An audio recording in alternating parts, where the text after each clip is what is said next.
Hi dears, welcome back to our channel. അപ്പോൾ എല്ലാവർക്കും happy new year. ഈ ഒരു വർഷം എല്ലാവർക്കും നല്ല അടിപൊളിയാവട്ടെ. അപ്പോൾ നമ്മളുടെ ആദ്യത്തെ വീഡിയോ ആണിത്. 2025 സ്റ്റാർട്ട് ചെയ്തിട്ട് അപ്പോൾ കുറച്ച് ദിവസങ്ങളായിട്ട് നമ്മൾ വീഡിയോസൊന്നും ചെയ്തിരുന്നില്ല. ഇയർ എൻഡ് ആയിട്ടുള്ള തിരക്കും അതുപോലെ തന്നെ ന്യൂ ഇയറിൻ്റെ കുറച്ച് പരിപാടികളൊക്കെ ആയിട്ട് കുറച്ച് ബിസി ആയിരുന്നു. അപ്പോൾ അതുകൊണ്ട് എനിക്ക് വീഡിയോ എടുക്കാനും ചെയ്യാനൊന്നും ഒരു ടൈം ഉണ്ടായിരുന്നില്ല. അപ്പോൾ അതുകൊണ്ട് ഒന്നും ചെയ്തിട്ടുണ്ടായിരുന്നില്ല. 6-7 ദിവസമായിട്ട് നമ്മൾ വീഡിയോസൊന്നും ഇട്ടിട്ടില്ല. ദെൻ ഇതാണ് ഫസ്റ്റ് വീഡിയോ. അപ്പോൾ എന്ത് ചെയ്യണമെന്ന് കുറേ കൺഫ്യൂഷൻ സ്റ്റേജ് ആയിരുന്നു. ഞാൻ ഒരു ഹെവി ഹാൻഡ് വർക്ക് സ്റ്റാർട്ട് ചെയ്ത് വെച്ചു. ബട്ട് അത് കുറച്ച് കൂടുതലുള്ളതുകൊണ്ട് കംപ്ലീറ്റ് ആയില്ല. അപ്പോൾ പിന്നെ അത് ഇടാൻ പറ്റിയില്ല. പിന്നെ ബോട്ടംസ് ചെയ്യാൻ മെറ്റീരിയലൊക്കെ എടുത്ത് വെച്ചിട്ടുണ്ട്. ബട്ട് അതും സ്റ്റാർട്ട് ചെയ്യാനുള്ളൊരു കുറേ ദിവസം ഒന്നും ചെയ്യാണ്ട് ഒന്നും തുടങ്ങാനായിട്ടുള്ളൊരു സ്റ്റാർട്ടിങ് ട്രബിൾ നിൽക്കുക. ഒന്നും ചെയ്യാൻ പറ്റണില്ല. പിന്നെ ഇപ്പോൾ നന്നായിട്ട് ഉറങ്ങാനും വെറുതെ ഇരിക്കാൻ നല്ലൊരു മടിയുണ്ട് തുടക്കം തന്നെ. അപ്പോൾ അതിലേക്ക് റുട്ടീനിലേക്കൊന്ന് എത്തണം. അപ്പോൾ ഫസ്റ്റ് വീഡിയോ എന്ത് ചെയ്യുന്നു ഇങ്ങനെ ആലോചിച്ചുകൊണ്ടിരിക്കുന്ന സമയത്ത് കുറേ മനസ്സിൽ വരുമല്ലോ, പക്ഷേ ഏറ്റവും എളുപ്പമുള്ളത് എടുക്കണം. അപ്പോൾ അങ്ങനെ നോക്കി വന്നപ്പോൾ ഇതെൻ്റെ ഒരു കസിൻ അവൾക്ക് ഷേപ്പ് ആക്കാൻ വേണ്ടിയിട്ട് കൊണ്ടുവന്നതാണ്. അപ്പോൾ ഇത് ചെയ്ത് കൊടുക്കണം എനിക്ക്, കാരണം ആൾ ഹോസ്റ്റലിൽ, അപ്പോൾ അവൾ പോവും. അപ്പോൾ അതിന് മുന്നേ ചേച്ചി ചെയ്ത് തരണം എന്ന് പറഞ്ഞ് കൊണ്ടു തന്നുകൊണ്ട് എനിക്ക് ചെയ്യാണ്ട് പറ്റില്ല. അപ്പോൾ പിന്നെ മെഷീൻമേൽ കയറിയിരുന്നു. അപ്പോൾ ഞാൻ വെച്ചാൽ ഇതും വീഡിയോ എടുക്കാം, നമുക്ക് കുറച്ച് കാര്യങ്ങൾ ഇങ്ങനെ സംസാരിക്കാം എന്ന് വിചാരിച്ചിട്ടാണ് തുടങ്ങിയത്. അപ്പോൾ നമ്മൾ ഇത് ചെയ്യുന്നുണ്ട്, അതിൻ്റെ കൂടെ ഞാൻ കുറച്ച് കാര്യങ്ങളിങ്ങനെ പറയാം. നമ്മൾ ചാനൽ തുടങ്ങിയ സമയം തൊട്ടുള്ള ഒരു കാര്യം, അതുപോലെ എൻ്റെ സ്റ്റിച്ചിങ് പഠിച്ച ഒരു ജേണിയൊക്കെ പറയാം. എല്ലാവരും ഇപ്പോൾ എനിക്ക് ഇൻസ്റ്റയിലാണെങ്കിൽ ഏറ്റവും കൂടുതൽ ഞാനൊരു Q&A ചോദിച്ച സമയത്തും അതുപോലെ ഡയറക്റ്റായിട്ടും ഒക്കെ വരുന്ന മെസ്സേജ് ഫാഷൻ ഡിസൈനിങ് അല്ലെങ്കിൽ സ്റ്റിച്ചിങ്, ആരി വർക്ക് ഇതൊക്കെ പഠിച്ചിട്ടുണ്ടോ, ഏത് കോഴ്സാണ്, എത്ര മാസത്തെ, ആ ഒരു ക്വസ്റ്റ്യൻ എനിക്ക് നമ്മൾ ചാനൽ തുടങ്ങിയ സമയം തൊട്ടേ വരുന്നത്. അപ്പോൾ അതിനൊന്നും ആൻസർ ചെയ്യാനുള്ളൊരു ഇത് കിട്ടിയിട്ടുണ്ടായിരുന്നില്ല. അപ്പോൾ ഈ ഒരു ദിവസം നമുക്ക് ഒരു പുതിയ വർഷം തുടങ്ങുമ്പോൾ ഒരു വീഡിയോ ഇടുന്ന സമയത്ത് നമുക്കിതൊക്കെ പറയാമെന്ന് വിചാരിച്ചിട്ടാണ് ഈ ഒരു വീഡിയോ. അപ്പോൾ ഇതിൻ്റെ ഈ വീഡിയോ ബോറിംഗ് ആയിട്ട് തോന്നുകയാണെങ്കിലും ഒന്ന് അഡ്ജസ്റ്റ് ചെയ്യുക, നമുക്കിങ്ങനെ സംസാരിക്കാം. ഞാൻ പറയുന്നത് അങ്ങനെ നിങ്ങൾ കേട്ടുകൊണ്ടിരിക്കും. ഓക്കെ.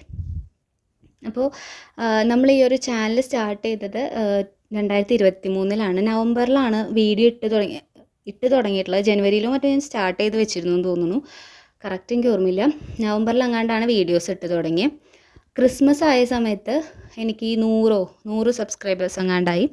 എന്നിട്ട് ന്യൂ ഇയറിൻ്റെ സമയത്തേക്ക് എനിക്ക് 1000 സബ്സ്ക്രൈബേഴ്സായി. അതായിരുന്നു ഭയങ്കര സന്തോഷമുള്ള ഒരു കാര്യം. ആ സമയത്തുള്ള ഒരുവിധം കമൻ്റ് ഇടുന്ന എല്ലാവരും എനിക്കറിയായിരുന്നു. കാരണം കുറച്ച് പേര് സ്ഥിരമായിട്ട് ഇടുന്ന ആൾക്കാർ ഇപ്പോഴും അങ്ങനെയാണ് കേട്ടോ. ഒരു 5-6 പേര് സ്ഥിരമായിട്ട് കമൻ്റ് ഇടുന്ന ആൾക്കാരുണ്ട്, അവരെനിക്കറിയാം. അത് യൂട്യൂബിൽ അങ്ങനെ അറിയുള്ളൂ.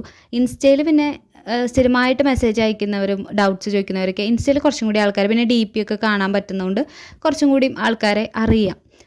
അപ്പോൾ ആ ഒരു സമയം ഭയങ്കര ഹാപ്പി ആയിരുന്നു. അന്ന് നമ്മൾ ചെയ്തുകൊണ്ടിരുന്നത് എംബ്രോയ്ഡറിയാണ്. എംബ്രോയ്ഡറി ഒരു 42 ക്ലാസ്സോളം ഹാൻഡ് എംബ്രോയ്ഡറി നമ്മൾ ചെയ്തിട്ടുണ്ടായിരുന്നു. അതിലാണ് സ്റ്റാർട്ട് ചെയ്തത്. പിന്നെ കുറച്ച് ആരി വർക്കിൻ്റെ ഒരു 10-11 ക്ലാസ്സൊക്കെ ചെയ്തിട്ടുള്ളൂ, വളരെ കുറച്ചേ ചെയ്തിട്ടുണ്ടായിരുന്നുള്ളൂ. ആ സമയത്താണ് എല്ലാവർക്കും സ്റ്റിച്ചിങ് ചെയ്യുന്നില്ലേ എന്നുള്ളൊരു ഇതിലേക്ക് വന്നപ്പോൾ കുറേ റിക്വസ്റ്റ് ഉണ്ടായിരുന്നു. അപ്പോൾ അങ്ങനെ നമ്മൾ സ്റ്റിച്ചിങ് സ്റ്റാർട്ട് ചെയ്തു.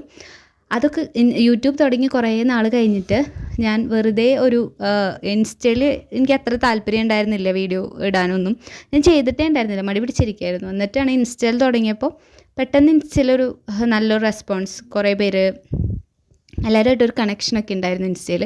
അപ്പം അങ്ങനെ പെട്ടെന്ന് ഇൻസ്റ്റയിൽ കുറച്ചും കൂടി യൂട്യൂബിനെക്കാട്ടും കുറച്ചും കൂടി ആക്റ്റീവായിട്ട് ഇൻസ്റ്റ വന്നത് അങ്ങനെയാണ്. അപ്പോൾ കഴിഞ്ഞ ഒരു വർഷം കഴിഞ്ഞപ്പോൾ ആ ഒരു 1000 എന്നുള്ളത് ഇപ്പോൾ യൂട്യൂബിലൊരു 10Kയുടെ അടുത്തും ഇൻസ്റ്റയിൽ ഒരു 58Kയുടെ അടുത്തും വന്നു. ഇത്രയും അധികം ഒരു വലിയ ഫാമിലി ബിൽഡ് ചെയ്തൊരു ഫീലുണ്ട് എനിക്ക്. അപ്പോൾ വലിയ യൂട്യൂബേഴ്സിനെയും ഒക്കെ വെച്ച് നോക്കുമ്പോൾ ഒന്നുമല്ല. എന്താ പറയുക, ഇപ്പോൾ നമ്മളുടെ ഇതൊരു സ്റ്റിച്ചിങ് റിലേറ്റഡ് ചാനലാകുമ്പോൾ വളരെ കുറച്ച് ആൾക്കാരെ കാണാം. കാരണം അതിനോട് അത്രയും ഇഷ്ടമുള്ള ഡെഡിക്കേറ്റഡ് ആയിട്ടുള്ള പ്രത്യേകിച്ചും ലേഡീസ് ആയിരിക്കും കൂടുതലുണ്ടാവുക. അപ്പോൾ അങ്ങനെയുള്ള സംഭവത്തിൽ ക്ലിക്കാവുക എന്ന് പറഞ്ഞാൽ ഭയങ്കര ബുദ്ധിമുട്ടാണ്. അപ്പോൾ അതിലും നന്നായിട്ട് പെട്ടെന്ന് മാസങ്ങൾ കൊണ്ടും അങ്ങനെയൊക്കെ ആയവരൊക്കെ ഉണ്ട്. അപ്പോൾ അതൊക്കെ വെച്ച് നോക്കുമ്പോൾ ഒന്നുമല്ല, അതെനിക്കറിയാം. എന്നാലും നമ്മൾ ഇത്രയും കഷ്ടപ്പെട്ട് എന്തെങ്കിലുമൊക്കെ ചെയ്യുമ്പോൾ അതിനുള്ളൊരു റിസൾട്ട് എന്നെ സംബന്ധിച്ച് എനിക്കിത് വലിയ കാര്യമാണ്. അങ്ങനെ അപ്പോൾ എനിക്ക് ഭയങ്കര സന്തോഷം. ഇപ്പോൾ ഈ ന്യൂ ഇയർ ആയപ്പോൾ ഞാനിങ്ങനെ നോക്കിയപ്പോൾ അന്ന് 1000, ഇപ്പോൾ അതൊരു 10Kയുടെ അടുത്ത്, അല്ലെങ്കിൽ ഇൻസ്റ്റയിൽ ആ ഒരു ഇതും കാണുമ്പോൾ എനിക്ക് ഭയങ്കര സന്തോഷം. ഒരു വലിയ ഫാമിലി ബിൽഡ് ചെയ്ത കുറേ ആൾക്കാർ, പലതരത്തിലുള്ള ആൾക്കാർ വളരെ സ്നേഹമായിട്ട് മെസ്സേജ് അയക്കുന്ന എന്താ പറയുക, എന്നെ കണ്ടിട്ട് പോലും ഇല്ലാത്ത, ഞാൻ അധികം ഫേസ് അങ്ങനെ വീഡിയോസൊന്നും ഇൻസ്റ്റയിൽ മാത്രമാണ് ഇപ്പോൾ റീസെൻ്റ്ലി കുറച്ചൊക്കെ ഇട്ടത്, യൂട്യൂബിലൊന്നും അങ്ങനെ ഇട്ടിട്ട് ഉണ്ടായിരുന്നില്ല. എന്നിട്ടും കണ്ടിട്ട് തന്നെ ഇല്ല, അപ്പോൾ കാണുന്ന തന്നെ ഇല്ല, എൻ്റെ ശബ്ദം കേൾക്കുന്നവർ മാത്രമാണ്. അപ്പോൾ ഇപ്പോൾ പിന്നെയും കണ്ടുപരിചയം ഉണ്ടാവും ഫേസ്. അപ്പോൾ അങ്ങനെ ആയിട്ട് പോലും വളരെ സ്നേഹമായിട്ട് മെസ്സേജ് അയക്കുന്നവർ, ഇപ്പോൾ വയ്യാതെ ഒരു പോസ്റ്റ് ഇട്ട് കഴിഞ്ഞാൽ മാറട്ടെ അങ്ങനെ പറഞ്ഞ് മെസ്സേജ് അയക്കുന്നവരൊക്കെ ഭയങ്കര ഒരു എന്തൊക്കെയോ ഉള്ളൊരു ഫീലുണ്ട് ഇപ്പോൾ.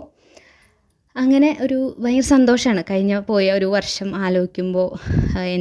എന്തൊക്കെയോ കുറച്ച് കിട്ടിയ പോലത്തെ ഒരു ഇതുണ്ട്. അങ്ങനെയാണ് നമ്മളുടെ ഒരു ന്യൂ ഇയറിൻ്റെ വിശേഷം ചോദിച്ചാൽ എനിക്ക് കഴിഞ്ഞ വർഷത്തെ ഒരു നല്ല ഓർമ്മകളാണ് പറയാൻ. ദെൻ പിന്നെ ഒരുപാട് പേര് ഈ ഒരു വർഷം ഞാൻ ഏറ്റവും കൂടുതൽ കേട്ടൊരു ക്വസ്റ്റ്യൻ, അത് ഈ സ്റ്റിച്ചിങ് റിലേറ്റഡ് ആയിട്ട് പഠിച്ചത് എന്ത് കോഴ്സാണ്, അതായത് സ്റ്റിച്ചിങ് എങ്ങനെയാണ് സ്റ്റിച്ചിങ് പഠിച്ചത്, എന്താണ് പഠിച്ചത്, ഫാഷൻ ഡിസൈനിങ് ആണോ, ആരി പഠിച്ചത് എവിടെയാണ്, എങ്ങനെ ഇതിലേക്കൊരു എത്തിപ്പെട്ടു എന്നുള്ളൊരു ക്വസ്റ്റ്യൻ. അപ്പോൾ അത് പറയാം. ദെൻ കുറേ പേര് ചോദിക്കും, ഞാൻ വർക്കിംഗ് ആണെന്ന് വീഡിയോസിൽ പറയുമ്പോൾ എന്താ വർക്ക് എന്ന് ചോദിക്കുന്ന കുറേ ആൾക്കാരുണ്ട്. ഞാൻ CA ഫേമിലാണ് വർക്ക് ചെയ്യുന്നത്, ചാർട്ടേഡ് അക്കൗണ്ടൻറ്റിൻ്റെ ഓഫീസിലാണ്. അവിടെ അക്കൗണ്ട്സിലാണ് വർക്ക് ചെയ്യുന്നത്. 9 to 5 ജോബാണ്. മൺഡേ ടു സാറ്റർഡേ വർക്കിംഗ് ആണ്, സൺഡേ മാത്രമാണ് ഒരു ദിവസം ലീവ് ഉള്ളത്. അപ്പോൾ ഇതിൻ്റെ ഇടയിലാണ് ഞാൻ ഈ കാര്യങ്ങളെല്ലാം ചെയ്യുന്നത്. അപ്പോൾ അതുകൊണ്ട് തന്നെ ഉറക്കം എനിക്ക് ഭയങ്കര കുറവായിരുന്നു. അതുകൊണ്ട് ഇടയ്ക്കിടയ്ക്ക് എനിക്ക് ഹെൽത്ത് ഇഷ്യൂസ്, എൻ്റെ ഇൻസ്റ്റ ഫോളോ ചെയ്യുന്നവർക്കറിയാം, മിക്കപ്പോഴും എനിക്ക് ഹെൽത്ത് ഇഷ്യൂസ് ആയിട്ട് വീഡിയോസ് 10 ദിവസമൊന്നും ഉണ്ടാവില്ല. ഇടയ്ക്കിടയ്ക്ക് കോൾഡും കാര്യങ്ങളും പിന്നെ വയ്യായൊക്കെ ഉള്ള ടൈപ്പാണ് ഞാൻ. അപ്പോൾ അതാണ് എൻ്റെ ജോലി. അപ്പോൾ അതുകൊണ്ടാണ് ഈ റെൻറ്റിലൊക്കെ ഭയങ്കര വർക്കും കാര്യങ്ങളൊക്കെ ആയതുകൊണ്ട് എനിക്ക് ബുദ്ധിമുട്ടായിരുന്നു വീഡിയോസ് എടുക്കാനും ചെയ്യാനും കാര്യങ്ങൾക്കൊക്കെ. രാത്രിയാണ് നമ്മൾ വീഡിയോസ് കട്ട് ചെയ്യുന്നതും സ്റ്റിച്ച് ചെയ്യുന്നതും എഡിറ്റ് ചെയ്യുന്നതും ഒക്കെ. ഉറങ്ങുന്നതൊക്കെ ഒരുവിധം സമയം 12:30, 2:30, 1:30, 2:30 വിട്ട് ഞാൻ അധികം ഇരിക്കാറില്ല. കാരണം പിറ്റേ ദിവസം എണീക്കുമ്പോൾ ഭയങ്കര ബുദ്ധിമുട്ടാവും. അപ്പോൾ അതിൻ്റേതായിട്ടുള്ള ബുദ്ധിമുട്ടുകൾ ഉണ്ട്. അതിൻ്റെ ഇടയിലാണ് നമ്മളിതൊക്കെ ചെയ്തു പോകുന്നത്. ഓക്കെ, അപ്പോൾ എൻ്റെ ജോബുമായിട്ട് അതാണ് പറയാനുള്ളത്. ഇനി ഫാഷൻ ഡിസൈനിങ്ങിൻ്റെ സ്റ്റോറി പറയാം. ഞാൻ പ്ലസ് ടു അല്ല 10th കഴിഞ്ഞിട്ട് നമുക്കൊരു 2 മാസത്തെ വെക്കേഷൻ ഉണ്ടാവുമല്ലോ. ആ സമയത്ത് ഞാൻ വീടിൻ്റെ അടുത്ത് എൻ്റെ ഫ്രണ്ടുമായിട്ട് ഞങ്ങളിങ്ങനെ സ്റ്റിച്ചിങ് പഠിക്കാനായിട്ട് പോയി. അതാണ് ഞാൻ ഫസ്റ്റ് പഠിക്കാൻ പോണേ. അവിടെ എന്ന് വെച്ച് കഴിഞ്ഞാൽ ഈ രീതി പ്രൊഫഷണൽ മെത്തേഡൊന്നുമല്ല, നമ്മുടെ ഈ കൈക്കുഴി കുഴിച്ച് വെട്ടുന്ന സെറ്റപ്പൊന്നും അവിടെ ഉണ്ടായിരുന്നേ ഇല്ല. ഇപ്പോൾ ആലോചിക്കുമ്പോഴാണ് എനിക്കതൊക്കെ ഓർമ്മ തന്നെ. അവിടെ ഈ ഫസ്റ്റ് തന്നെ കർച്ചീഫിൻ്റെ സൈഡ് സ്റ്റിച്ച് ചെയ്യാൻ പഠിപ്പിക്കും. പിന്നെ ഇങ്ങനെ ഞാൻ അവിടെ പഠിച്ചിട്ടുണ്ടായിരുന്നത് ടോപ്പും ഒരു പാൻറ്റും, നോർമൽ ഒരു ടോപ്പും പാൻറ്റും വരയ്ക്ക് പഠിച്ചു. അതായത് ഒരു കർച്ചീഫ്, പെറ്റിക്കോട്ട്, ചുരിദാർ, അത്രയേ ഉള്ളൂ. അപ്പോഴേക്ക് ഈ 2 മാസത്തിൻ്റെ പരിപാടി കഴിഞ്ഞു. പിന്നെ +1 അഡ്മിഷനായി, +2 ആയി. അപ്പോൾ അതങ്ങനെ പോയി. അപ്പോൾ മിഷനൊന്നും ഇല്ല വീട്ടിൽ, അപ്പോൾ നമുക്ക് അങ്ങനെ ചെയ്യാനുള്ള ഓപ്ഷനൊന്നുമില്ല. അങ്ങനെ +2 കഴിഞ്ഞ് ഡിഗ്രിക്ക് ആയ സമയത്തും ഈ പറഞ്ഞ പോലെ ഇടയ്ക്ക് എന്തെങ്കിലുമൊക്കെ, ഇപ്പോൾ തറവാട്ടിൽ മെഷീൻ ഉണ്ടായിരുന്നു, അപ്പോൾ ഞാൻ അവിടെ പോയിരുന്നിട്ട് എന്തെങ്കിലുമൊക്കെ സ്റ്റിച്ച് ചെയ്യും. അങ്ങനെ ഞാൻ പഠിച്ച എന്തെങ്കിലും ഒരു ടോപ്പ് മാത്രമേ ആ സമയത്ത് അടിക്കലുള്ളൂ. അപ്പോൾ ടോപ്പ് എല്ലാം സ്റ്റിച്ച് ചെയ്യും. അങ്ങനത്തെ ഒക്കെ പരിപാടികളായിരുന്നു. Degree second year 3rd year ആയ സമയത്താണ് ഫോൺ കിട്ടിയ ശേഷമാണ് നമ്മൾ യൂട്യൂബിൽ വീഡിയോസൊക്കെ കണ്ടിട്ട് അതിൽ നോക്കിയിട്ടുള്ള സ്റ്റിച്ചിങ്ങും കാര്യങ്ങളൊക്കെ തുടങ്ങിയിട്ടുണ്ടായിരുന്നത്.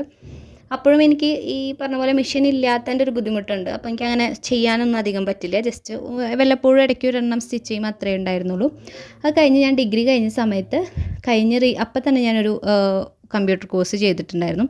അപ്പോൾ അവർക്ക് തന്നെ ഒരു ഫാഷൻ ഡിസൈനിങ്ങിൻ്റെ ഇൻസ്റ്റിറ്റ്യൂട്ട് കൂടി ഉണ്ട്. അപ്പോൾ അവിടെ ഉള്ള കോഴ്സുകൾ എന്ന് പറഞ്ഞാൽ 1 ഇയർ 2 ഇയർ അങ്ങനത്തെ കോഴ്സുകളൊക്കെ ഉണ്ട്.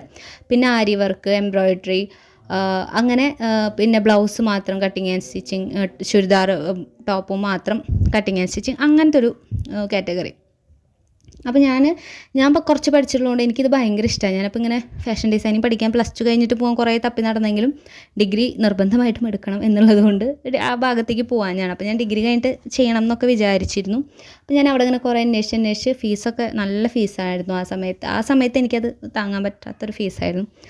അപ്പോൾ പിന്നെ അത് വേണ്ട, ചുരിദാർ മാത്രം പഠിക്കാനായി. അങ്ങനെ ഞാൻ അവിടെ വീണ്ടും ജോയിൻ ചെയ്തു. പല മോഡൽ ടോപ്പുകളും പല മോഡൽ പാൻറ്റുകളും, അങ്ങനെ അത് പഠിച്ചു കുറച്ച് കാലം. ബേസിക് ആയിട്ടുള്ള കാര്യങ്ങൾ അവിടെ കുറച്ചും കൂടി അഡ്വാൻസ്ഡ് ആയിട്ട് പഠിപ്പിച്ചിരുന്നു കേട്ടോ. ഇനി അത് കുറച്ച് കാലം അതിൻ്റെ പഠിത്തമൊക്കെ കഴിഞ്ഞ് അപ്പം തന്നെ എനിക്ക് ജോബ് സെറ്റായി. ഡിഗ്രി ആ ഒരു കോഴ്സ് കഴിഞ്ഞോടുകൂടി ജോലി ശരിയായി. ഫിനാൻസിലായിരുന്നു ഞാൻ, അക്കൗണ്ട്സിൽ. അപ്പോൾ അവിടെ വർക്ക് ചെയ്യാൻ കയറി കുറച്ച് നാൾ കഴിഞ്ഞപ്പോൾ മെഷീൻ മേടിച്ചു. മെഷീൻ മേടിക്കാൻ അപ്പോൾ അന്ന് എനിക്ക് മെഷീനെ പറ്റി വലിയ ഐഡിയ ഒന്നുമില്ല. കാരണം നമ്മളന്ന് ചവിട്ടണമൊക്കെ സിംഗിൾ മെഷീൻ ചവിട്ടി തയ്ക്കുന്ന സിംഗിൾ മെഷീനാണ്. പിന്നെ എൻ്റെ കണക്കിൽ അന്ന് അഡ്വാൻസ്ഡ് മെഷീൻ എന്ന് പറയുന്നത് ഡബിൾ മെഷീനായിരുന്നു, അംബ്രല്ല മെഷീൻ. അപ്പോൾ എനിക്കത് മേടിക്കണം എന്നായിരുന്നു എൻ്റെ ആഗ്രഹം. പക്ഷെ ഞാൻ മേടിക്കാൻ ചെന്നപ്പോൾ ഈ മറ്റേ നമ്മുടെ ഇൻഡസ്ട്രിയൽ മെഷീൻ ഉണ്ട് കേട്ടോ. അന്ന് ആ സംഭവത്തിന് 16,000-17,000 രൂപയുടെ വിലയുള്ളൂ. പക്ഷേ എനിക്കന്ന് ബോധമില്ലാത്തതുകൊണ്ട് ഞാനത് ആ ഭാഗ്യം ഞാൻ മൈൻഡ് ചെയ്തിട്ടില്ല. എൻ്റെ കണക്കിൽ അതൊക്കെ എന്തോ വലിയ വലിയ മെഷീനായിട്ടാണ് ഞാൻ കണക്കാക്കിയിരുന്നത്. എന്നിട്ട് ഈ ഒരു മെഷീൻ മേടിച്ചു. ഭയങ്കര സന്തോഷമായിരുന്നു. അങ്ങനെ സ്വന്തമായിട്ട് വരും. ഞാൻ ഇപ്പോഴും യൂസ് ചെയ്തുകൊണ്ടിരിക്കുന്നത് അതാണ്. അതിൻ്റെ കവറ് പോലും ഞാൻ ഊരിയിട്ടുണ്ടായിരുന്നില്ല. താഴെ ആ ചവിട്ടുന്ന ആ സംഭവമില്ലേ, അതിന്മേൽ കവറുണ്ടായിരുന്നു. അതുപോലെ ഇങ്ങനെ ഫൂട്ട് പൊക്കാനായിട്ടൊരു താഴേക്കൊരു വടി പോലത്തെ ഒരു സംഭവമുണ്ട്, അതിനൊന്നും ഞാൻ കവർ ഊരിനെ. അത്രയ്ക്ക് ശ്രദ്ധയായിരുന്നു. ഇങ്ങനെ തുടയ്ക്കും, ഓയിൽ ഒഴിക്കും, ഭയങ്കര ഇങ്ങനെ ഭംഗിയായിട്ട്. എനിക്ക് വേറെ ആരും ഉപയോഗിക്കണ പോലും അങ്ങനെ അത്ര ഇഷ്ടമുണ്ടായിരുന്നില്ല. കേടാക്കിയാലോ എന്ന് തോന്നും. അങ്ങനെ ഭയങ്കര എൻ്റെ എന്ന് പറഞ്ഞ് കൊണ്ട് നടന്നിരുന്ന ഒരു സാധനമാണ്. ഇപ്പോഴും അങ്ങനെയൊക്കെ തന്നെയാണ്. എനിക്കത് മാറ്റാൻ പോലും ഇപ്പോഴും ഇഷ്ടമില്ല. കുറേ വർഷമായി ഞാനിപ്പോൾ ഇത് മേടിച്ചിട്ട്. ഇടയ്ക്ക് ഞാൻ ആലോചിക്കും. അങ്ങനെ കൊണ്ട് നടന്ന മെഷീനാണത്. അങ്ങനെ കുറച്ച് നാൾ പോയി. ആ ജോബ് ഒരു പെട്ടെന്ന് റീസൺ വന്ന ആ ജോബ് മൊത്തത്തിൽ ഞങ്ങൾക്കത് ക്ലോസ് ആയിപ്പോയി. അങ്ങനെ ജോലി പോയിരിക്കുന്ന സമയത്ത് ഞാൻ വേറെ കുറച്ച് നാളിരുന്ന് പിന്നെ വേറൊരു ജോലിയിൽ ജോയിൻ ചെയ്തു. അപ്പോൾ ആ സമയത്ത് ഞാനിങ്ങനെ ഓൺലൈൻ കുറേ തപ്പി. അപ്പോൾ കുറച്ച് നാൾ ജോലി പോയിരുന്നല്ലോ, അപ്പോൾ എന്തെങ്കിലും ചെയ്യണം എന്നുള്ള നിലയ്ക്ക് ഞാൻ കുറേ ആലോചിച്ചു. അപ്പോൾ വേറെ ജോബ് സെറ്റ് ആവുകയും ചെയ്തു. അതിൻ്റെ ഇടയിൽ ആ ഒരു ടൈമിലാണ് ഫാഷൻ ഡിസൈനിങ്ങിന് ഒരു ഓൺലൈനായിട്ട് പഠിക്കാൻ ഒരു ഇത് ഞാൻ സെർച്ച് ചെയ്ത് കണ്ടുപിടിച്ചു. എൻക്വയറി ചെയ്തു. അപ്പോൾ എനിക്ക് കുഴപ്പമൊന്നും ഉണ്ടായിരുന്നില്ല. അവർ സിലബസും കാര്യങ്ങളൊക്കെ തന്നു. 1 ഇയർ 2 ഇയറിൻ്റെയൊക്കെ ഫീസ് അപ്പോഴും എനിക്ക് ഇപ്പോഴും താങ്ങാൻ പറ്റില്ല, അപ്പോഴും താങ്ങാൻ പറ്റുന്നില്ല. അപ്പോൾ ഞാൻ വിചാരിച്ചു 6 മന്ത്. എൻ്റെ ഒരു കൺസെപ്റ്റ് എന്തായിരുന്നു വെച്ചാൽ എനിക്കൊരു സർട്ടിഫിക്കേഷൻ വേണമെന്നായിരുന്നു. എനിക്ക് ഫാഷൻ ഡിസൈനറാണ് എന്ന് പറയാനുള്ളൊരു ആ സാധനം ഉണ്ടല്ലോ, അതിനോട് എനിക്ക് ഭയങ്കര ഇഷ്ടമായിരുന്നു. ഈ പണി പഠിക്കുക എന്നുള്ളതിനേക്കാൾ കൂടുതൽ ഫാഷൻ ഡിസൈനർ ആണ് ഞാൻ അങ്ങനെ പറയണം, അതിനായിരുന്നു എനിക്ക് കൂടുതൽ ആഗ്രഹം. സർട്ടിഫിക്കേഷൻ വേണം എന്നുള്ളതായിരുന്നു. അപ്പോൾ ഞാൻ നോക്കിയപ്പോൾ 6 മാസത്തെ course diploma in fashion designing, ഞാൻ പഠിച്ച കോഴ്സ് അതാണ് കേട്ടോ. അത് നോക്കിയപ്പോൾ എംബ്രോയിഡറി ഉണ്ട്, ആരി വർക്ക് ഉണ്ട്, കട്ടിങ് ആൻഡ് സ്റ്റിച്ചിങ് ഉണ്ട്, ഗാർമെൻറ്റ്സിൻ്റെ, സാരി ഓർണമെൻറ്റേഷൻ, അങ്ങനെയൊക്കെ ടോപ്പിക്സൊക്കെ ഓക്കെ, കുഴപ്പമൊന്നുമില്ല. അപ്പോൾ അതേ ഉള്ളൂ അതിന് തന്നെ ഞാൻ പഠിച്ച കോഴ്സിന് തന്നെ ഈ 6 മാസത്തെ കോഴ്സിന് തന്നെ 16,500 അങ്ങോട്ടാണ് ഫീസ്. പക്ഷെ അത് ഇൻസ്റ്റാൾമെൻ്റ് ആയിട്ട് അടച്ചാൽ മതി. അപ്പോൾ ഞാൻ ഇങ്ങനെ എൻ്റെ ഈ ഇത് കേട്ടാണെന്ന് തോന്നുന്നു വീട്ടിലൊക്കെ സമ്മതിച്ചു, പൊക്കോ അല്ലെങ്കിൽ ചെയ്തോ, അങ്ങനത്തെ ഒരു ഇതായി. പിന്നെ ഓൺലൈനായിട്ട് കോഴ്സ് പഠിച്ചു. അപ്പോഴും എനിക്ക് ജോലിയുണ്ട്. അപ്പോൾ ജോലിയുടെ കൂടെ അങ്ങനെ പഠിച്ച് 6 മാസം എന്നുള്ള ഒരു വർഷം കൊണ്ടൊക്കെയാണ് കംപ്ലീറ്റ് ചെയ്തത്. സർട്ടിഫിക്കറ്റ് കിട്ടി. നല്ല ക്ലാസ്സുകളായിരുന്നു. പഠിച്ചതെല്ലാം നല്ല കാര്യങ്ങളാണ്. അതുകൊണ്ട് എനിക്ക് ഉപയോഗമുണ്ട്, ഉപകാരമുണ്ട്, എല്ലാം ഉണ്ട്. പക്ഷേ ഇപ്പം നിങ്ങൾ എൻ്റെ അടുത്ത് കുറേ പേര് മെസ്സേജ് അയച്ച് ചോദിക്കുന്നുണ്ട് ഏത് കോഴ്സ് എടുക്കാം. 3 മാസത്തെ ഫാഷൻ ഡിസൈനിങ് ഉണ്ട്, 2 മാസത്തെ ഫാഷൻ ഡിസൈനിങ് ഉണ്ട്, 6 മാസത്തെ ഉണ്ട്. അങ്ങനെയൊക്കെ ചോദിച്ചാൽ ഇപ്പം എനിക്ക് ആലോചിക്കുമ്പോൾ റിഗ്രറ്റാണ്. കാരണം നമുക്കിത് ഡിപ്ലോമ ഇൻ ഫാഷൻ ഡിസൈനിങ് എന്ന് പറയാം, ഫാഷൻ ഡിസൈനർ ആണെന്ന് പറയാം. പക്ഷേ നമ്മൾ പഠിക്കുന്ന കാര്യങ്ങൾ വളരെ കുറവാണ്. ഇപ്പോൾ 6 മാസത്തെ ഒരു കോഴ്സ് എടുക്കുന്ന ആൾക്ക് നമ്മുടെ ഈ ഒരു ചാനൽ കണ്ട് പഠിച്ചാൽ മതി. വേറെ ഫീസ് കൊടുത്ത് പഠിക്കുകയൊന്നും വേണ്ട. കാരണം ഇതിലും കൂടുതൽ സിലബസ് ഇല്ല. നിങ്ങൾ പഠിക്കുമ്പോൾ നല്ലൊരു 1 ഇയർ 2 ഇയർ കോഴ്സ് അല്ലെങ്കിൽ ഡിഗ്രി കോഴ്സ് എടുത്തിട്ട് പഠിക്കുക. എന്നാൽ മാത്രമാണ് ആ ഒരു ലെവലിൽ നമുക്ക് എത്താനായിട്ട് സാധിക്കുള്ളൂ. ഈ കട്ടിങ്ങും സ്റ്റിച്ചിങ്ങും അല്ലാതെ ഒരുപാട് കാര്യങ്ങൾ നമുക്ക് ഫാഷൻ ഡിസൈനിങ്ങിൽ പഠിക്കാനുണ്ട്. ഓക്കെ, അപ്പോൾ ഒരുപാട് പേര് ചോദിക്കുന്ന ഒരു ക്വസ്റ്റ്യൻ ആയതുകൊണ്ടാണ് ഞാൻ ഇത്രയും പറഞ്ഞത്. അപ്പോൾ നമുക്ക് ഈ കഥ ഇത്രയും കൊണ്ട് അവസാനിപ്പിക്കാം. ചിലപ്പോൾ നിങ്ങൾക്ക് ബോറടിച്ചിട്ടുണ്ടാവും. സോ ഇനി പുതിയതായിട്ട് നമ്മൾ വീഡിയോസ് ഇടുമ്പോൾ നിങ്ങൾക്ക് ആഡ് ചെയ്യാൻ താല്പര്യം, അതായത് സ്റ്റിച്ചിങ് അടക്കം നിങ്ങൾക്ക് വേറെ എന്തെങ്കിലുമൊക്കെ ടോപ്പിക്സ് കാണാൻ താല്പര്യം ഉണ്ടെങ്കിൽ അതും കൂടി ഇതിൻ്റെ താഴെ ഒന്ന് കമൻറ്റ് ചെയ്തേക്കുക. ഞാൻ സ്റ്റോറി ഇട്ടിട്ടുണ്ടായിരുന്നു. അപ്പോൾ കുറേ പേര് പുതിയ കണ്ടൻറ്റ്സ് പറഞ്ഞിട്ടുണ്ടായിരുന്നു. അതും കൂടി നമുക്ക് ആഡ് ചെയ്യാനായിട്ട് നോക്കാം. അപ്പോൾ കഥ ഞാനിവിടെ കൊണ്ട് അവസാനിപ്പിക്കുകയാണ്. ഓൾമോസ്റ്റ് എൻ്റെ ജോലി, ഫാഷൻ ഡിസൈനിങ്ങിനെ പറ്റിയിട്ടുള്ള സ്റ്റോറി ഇതൊക്കെ പറഞ്ഞു. കുറച്ചും കൂടി പഠിച്ച കാര്യങ്ങളൊക്കെ പറയണമെന്നുണ്ടെങ്കിൽ ഇതിൻ്റെ താഴെ ഒന്ന് കമൻറ്റ് ചെയ്താൽ ബാക്കി ഞാൻ എന്തെങ്കിലുമൊക്കെ വിട്ടുപോയിട്ടുണ്ടെങ്കിൽ അതും കൂടിയൊക്കെ ആഡ് ചെയ്യാം. അപ്പോൾ എല്ലാവർക്കും ഹാപ്പി ന്യൂ ഇയർ. നമുക്ക് ഇനി കുറച്ചും കൂടി നല്ല ക്വാളിറ്റി കണ്ടൻറ്റ് വീഡിയോസൊക്കെ ചെയ്ത് സെറ്റാക്കാമെന്ന് വിചാരിക്കുന്നു. അപ്പോൾ അത്രയേ ഉള്ളൂ. ഓക്കെ, അടുത്ത വീഡിയോയിൽ കാണാം. Bye bye.